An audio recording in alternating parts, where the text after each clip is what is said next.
Salut les players, nous sommes le lundi 14 juin, c'est la dernière émission, mais nous allons revenir bien sûr sur ce match extraordinaire entre Stefano Tsitsipas et Novak Djokovic. Vous avez vu ce match de fou? On a eu un Novak Djokovic qui est revenu après être mené 2-7-0 comme contre Musetti et gagné en 5-7. Il n'est pas fou ce Joker? Mais en tout cas, c'était un match extraordinaire, j'espère que ça vous a plu. Moi je suis encore crevé. Au programme, nous avons bien sûr un invité de marque et pas des moindres, qui n'est autre que monsieur Jean-Paul Lotte, avec qui nous avons discuté très longuement et c'était vraiment quelque chose de sympathique. Bien sûr, nous allons retrouver la data du jour, la chronique 15 et le courrier des lecteurs. Il n'y en aura pas, vous allez voir, ça va être quelque chose d'un peu spécial. On y va. Je me remets de mes émotions parce que je suis avec la personne que j'aime le... Presque. Ouais, plus parce qu'on a tellement de choses à dire et moi en tout cas je suis tellement heureux, très fier de te recevoir mon Jean-Paul parce que il y a tellement de, voilà, il y a beaucoup d'émotions et surtout moi je voudrais que tu me racontes ton premier Roland-Garros. Il commence à me poser des problèmes car il va si loin en arrière. Je ne sais pas si je vais souvenir. Alors, tu me demandes si je me souviens de mon premier Roland-Garros. C'est oui, parce que c'est un souvenir. Mais alors, soyons clairs, hein, on ne va pas parler de mon premier Roland-Garros de joueur, puisque je n'en ai joué qu'en qualification et qu'après, je n'ai jamais pu réapparaître. Non, mais c'était quand? Non, mais Quand mon premier Roland-Garros, j'ai 16 ans.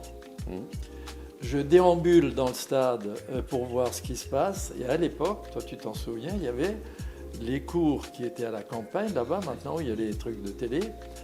Et il y avait une jeune femme qui jouait, qui tapait dans la balle. Je regardais, j'étais absolument sidéré, qui ne ratait pas une balle. Et moi qui n'étais pas capable de mettre 2 balles d'affilée dans le cours, je trouvais ça absolument merveilleux. Je connais ce problème. Et cette jeune femme, à un moment donné, il y a Ostertag qui me dit « Est-ce que tu es libre ?» C'était le juge-arbitre de l'époque. « Est-ce que tu veux taper quelques balles avec cette dame ?» Je dis « Je veux bien taper quelques balles, mais rate pas une balle. Et est-ce que... Allez, mets-toi sur le court. » Je me mets sur le court, je mets les 15 premières balles dans le bas du filet et dans la bâche. Et après, j'en rentre quelques-unes dans le terrain. Puis j'ai réussi à donner un peu de réplique à cette dame. Et sais-tu qui était cette dame? Maureen Connolly. Ah oui? Triple vainqueur de Roland-Garros. Et je ne l'avais pas reconnu. Donc j'ai pu échanger quelques balles lors de la première apparition que j'ai faite à Roland-Garros. Voilà. À Roland-Garros, tu as vu l'évolution, puisque c'est vrai, on l'a vu même ensemble, mais toi encore un tout petit peu plus. Parce que tu as connu comme Philippe Chatrier. À peu près bien, encore même avant Philippe. Même hein, avant parce Philippe. Que je parle là, quand j'avais 16 ans, il n'y avait rien. Il y avait encore la piste d'athlétisme hein, à l'époque.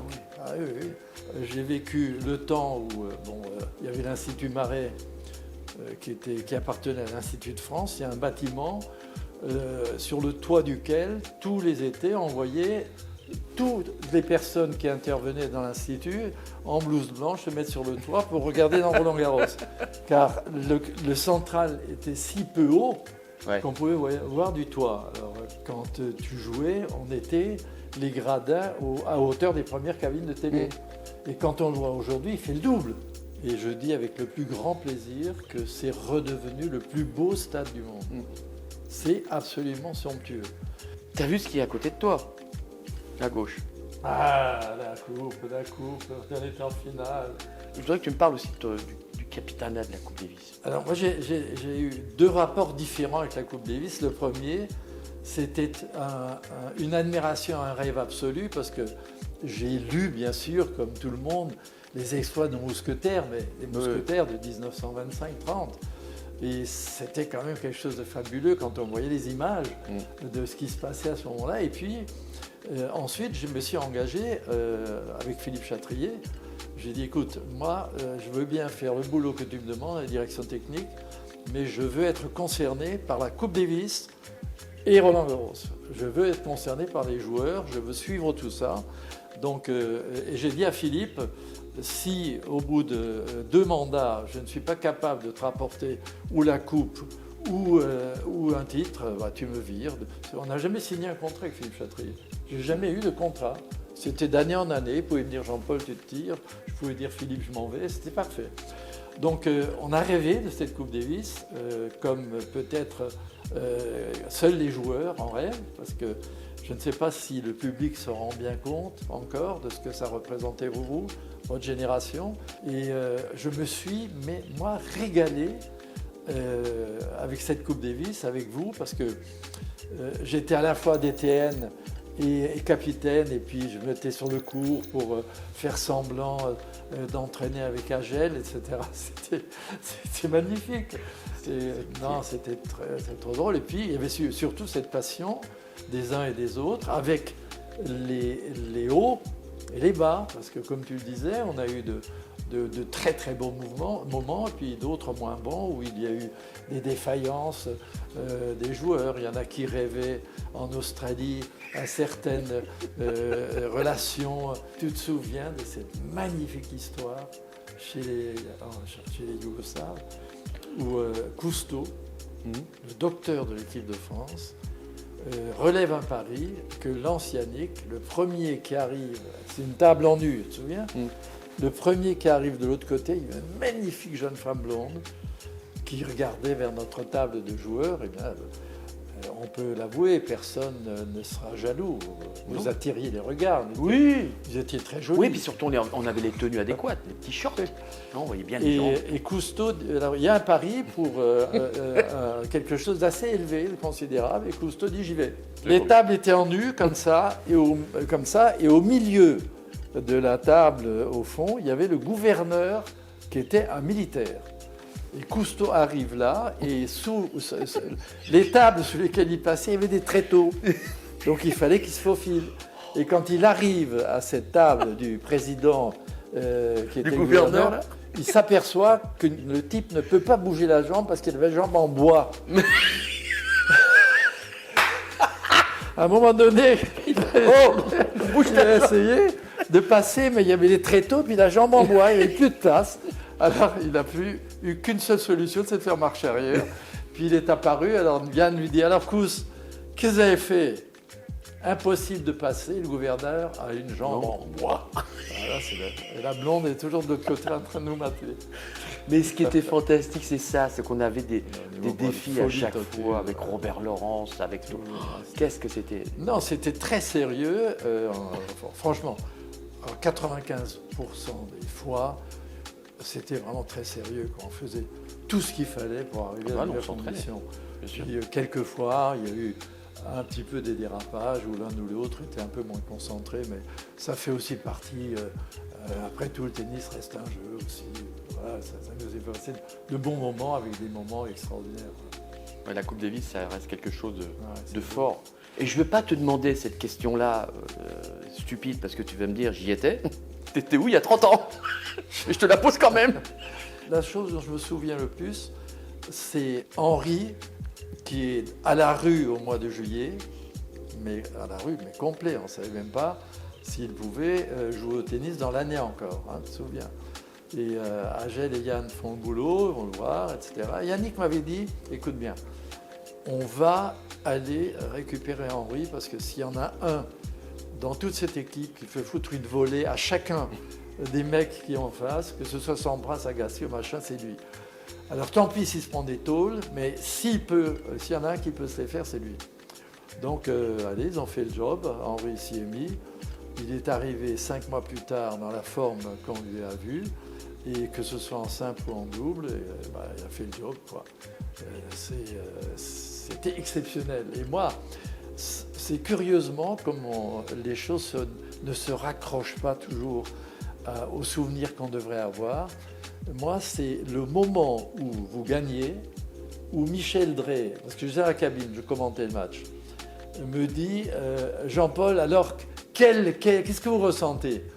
Et là, je me souviens comme si j'y étais, je suis debout dans la cabine, avec des larmes qui me coulent, sans pouvoir dire un mot, pendant 1 minute. Alors ça, j'étais là totalement suffoqué, stupéfait, parce que vous avez quand même fait, à mon avis, la plus grande performance sportive des 5 années, parce que meilleure équipe que Sampras Agassi avec l'équipe de double qu'ils avaient, il n'y avait pas. C'était la meilleure performance sportive des 5 années. Il fallait le faire, celle-là, et c'était fabuleux comme histoire. Il faut que tu nous racontes l'histoire en Inde, quand j'ai fait 32 doubles fautes. Ah non, mais ça, il faut que tu le racontes, s'il te plaît. Trop beau. On est supposé jouer sur de la bouse de vache, qui nous fait déjà très peur. On se dit, merde, si jamais il y a du soleil, on va patauger dans la merde. C'était finalement jouer sur herbe. Oui. Bon. Yannick bat un des frères arbitrage. Vijay. Vijay, qui était et moi, le je joue à meilleur Nan. des deux. Et lui, Johanan, qui est un joueur moyen sur le circuit, bon sur herbe, bon joueur d'herbe, bon en double. Et Henri commence au match, l'autre joue bien, ça se tend un petit peu comme ça. Et à l'époque, on s'amusait quand même quelquefois sur le court aussi, parce qu'on avait un petit animal qui passait à la télévision, qui s'appelait l'opossum. Et l'opossum, il parlait d'une manière un peu bizarre. Oh l'opossum. Très bien, de temps en temps, je balançais des conneries comme ça. Et à un moment donné, mon Henri, en pleine forme, alors que le match se tendait un peu quand même, il me fait 1, 2, 3, 4 doubles fautes. Jeu blanc sur double faute. Il y avait du vent, hein. Beaucoup. Mais beaucoup de vent. Derrière ça, un jeu un peu équilibré. Derrière ça, 1, 2, 3 doubles fautes. Là, 7 doubles fautes d'affilée en 2 jeux. Et là, je lui dis, Henri, oh t'inquiète pas, l'opossum, il va faire. Et ça fait 7 doubles fautes. L'autre du fond du cours, il me dit, t'inquiète pas, l'opossum, il va envoyer des 2 doigts. Et Yannick, il me fait, ouh, il est mal barré. Et là, il gagne son service. Je ne sais plus s'il fait service volé, etc. Et derrière, il fait break sur Anon. Il passe à côté de moi, près du filet. Je transférais à droite goutte. Il fait, t'as vu le revers à 2 doigts. Coupe Davis dans un match qui pouvait se perdre. Hein. On joue contre un type qui à Wimbledon est souvent dans l'écart, arbitrage, qui jouait encore bien. Son frère, qui peut dans une Coupe Davis être survolté.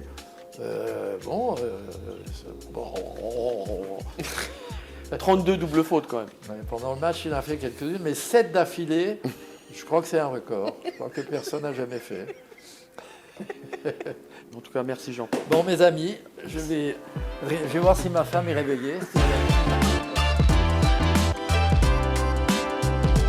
La data du jour revient à Novak Djokovic qui a un mental exceptionnel, qui est le seul joueur à avoir gagné 2 fois chaque tournoi du Grand Chelem.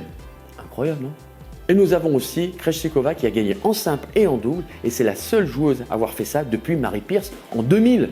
Quand même une Française, pas mal, c'est fort. Chronique 15. Bon, bien sûr, on ne va pas revenir sur 95, malheureusement j'étais blessé, mais 96, où là, c'est pas tellement un bon souvenir, car j'ai joué Thomas Johansson, pas très bien joué, perdu au premier tour assez facilement. J'ai joué en double avec Yannick, pas terrible non plus, mais surtout, c'était mon dernier Roland Garros, donc je rêvais de terminer à Roland Garros. Et vous savez quoi, ce qui est arrivé, c'est que malheureusement, quand j'ai perdu, il n'y avait pas de micro. Alors qu'est-ce que j'ai fait? Henri a toujours la solution au problème. Il a grimpé sur la chaise d'arbitre et il a fait son petit discours. Cette fois, je n'ai pas dit « j'espère que vous avez compris mon jeu », mais par contre, je leur ai dit « jamais j'oublierai ce jour où je vous ai dit au revoir ». Pas mal, un peu seigneur. Et c'est en plus. Vous me manquez.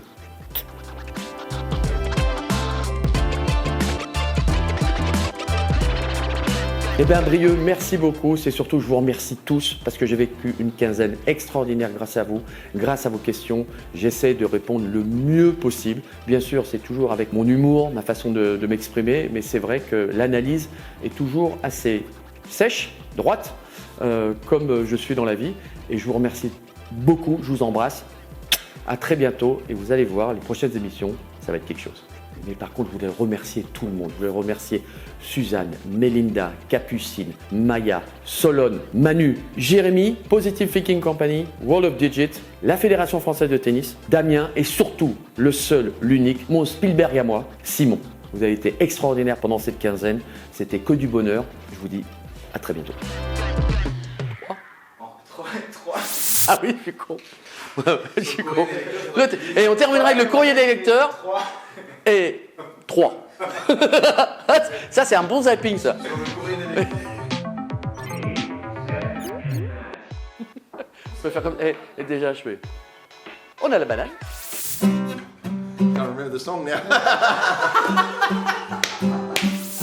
Salut les. Allez, vous mets un malin. Ah, Stéphane, ouais, j'ai pas fait que rouler en voiture. Pardon. Non, non, je rigole. Bon. J'ai- Non mais.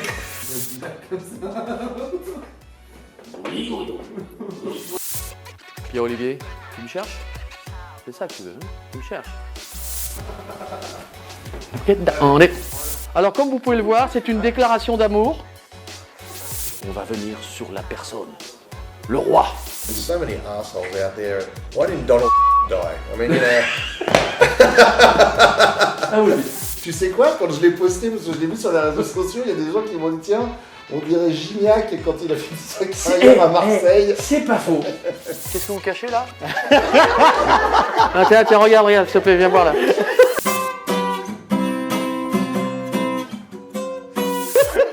Non mais regarde, c'est. Mais oui, mais. Tu vois ton Perrier, tu fais. Ça se voit. Oh my god! It's not me, it's a guitar! Ta ta ta ta ta ta ta ta ta ta. C'est bien, c'est que t'as pas de référence du tout. Vous savez, welcome. Ah, je croyais que t'allais me dire au revoir. Non, mais...